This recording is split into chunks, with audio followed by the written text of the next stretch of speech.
Hello, I am John the Verbose. I am a druid in the Reformed Druids of North America, and this video is week 14 of the YouTube Pagan Challenge on Magick. I think before we get into this touchy topic, we better go into my standard disclaimer that I am a druid in the Reformed Druids of North America, and although I do not speak for all druids, and I do not speak for all Reformed druids. So, that said, the opinions are my own, and some of the expressions I have may not be my own. Especially with my first thought on how my thoughts align with magic. It's a real double-edged sword.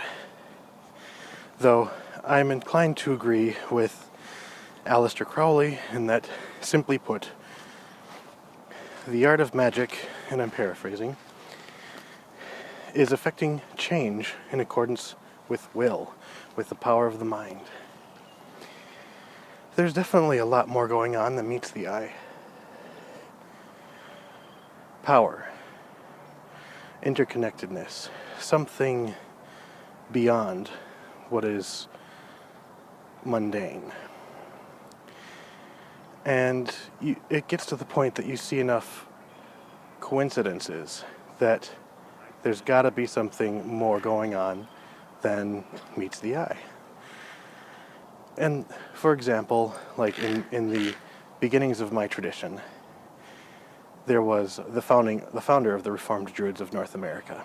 And when they built the altar, they were having a service, and it was an overcast day, much like this one.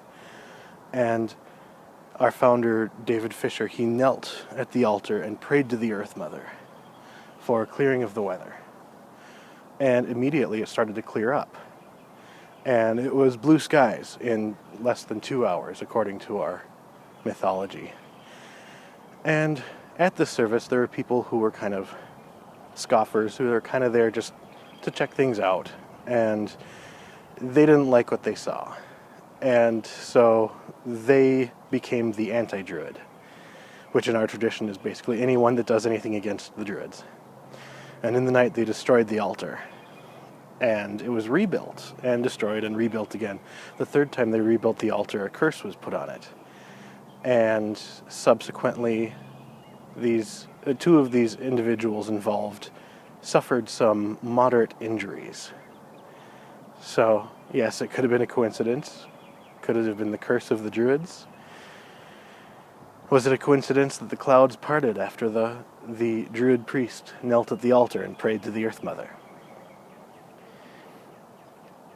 Well, in that regard, when praying to an intercessor deity, Abrahamic traditions use this type of magic, and they specifically call it prayer. Now, in 2013, I had an awesome opportunity to be at the 50th anniversary of the founding of the Reformed Druids of North America. And this was on Beltane. And if anyone in the Minnesota area remembers that time, specifically if you were in Owatonna, you'll remember that 2 days before that you got 17 inches of snow. Well, Northfield at Carleton College, where the reunion was, they only had 5 inches of snow. The weekend was May 3rd, it was awful. And so I was camping out in the woods too, and it was constantly snowing and sleeting and raining for most of the weekend. And so we were trudging up the hill of Three Oaks in the snow, and so Deborah, she was a freshman in 1963 when the Reformed Druids were founded. And so she was there for a lot of these early mystical events. And so she has a very good understanding of how this druid weather magic worked. And at the beginning of the ritual, it was raining on us, and it was overcast, and all she did was she stepped up into the circle, raised her hands, and looked up to the sky. And immediately it started glowing bright and gold, and the sun was trying to come through. And it was one of the most otherworldly experiences I had seen somebody do just from that. And I'd already ruled out the coincidences because there were no thin parts in the clouds that were on their way as they're rolling by. It was just completely gray, and then suddenly they thinned. And she asked Belenos to break through the clouds and give us a break from the rain. And although we didn't see the full disk of the sun emerge, it did stop raining to the point that it was a mere drizzle, and which was good enough for us. It did stop raining by the end of the ritual, and we had time for group photographs. And then we went inside one of the buildings on the college campus to warm up and decide our lunch plans, and immediately when we got inside, it started just pouring rain. And so it's as if we had exactly the time that we needed, from the time that it was asked until we were completely done. And so that is something that I will never dismiss. And so, like I said, my scientific mind does get in the way.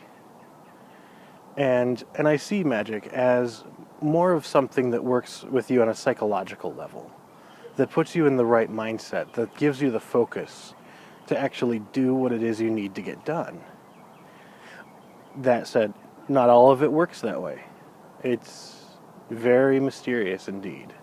But my understanding of how magic works is right up there on the same level as my understanding of how string theory works, or quantum physics as a whole.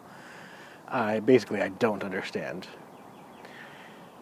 And yes, there is an element of faith that may be necessary in these situations.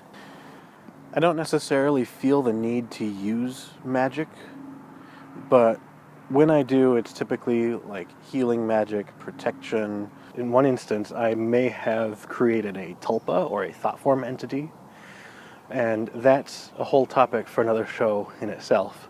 And then I've also, in this grove, I have dedicated a healing tree that's got ribbons of linen tied to the branches, which is an ancient practice that can be found in almost every culture. Anyway, I could go on. There's more ahead in the weeks to come, so thank you for watching. Oh no, don't go away. No, I'm sorry. I totally just scared that owl away. I can see it. It landed. It was in this tree right here. It's huge. It was a barred owl.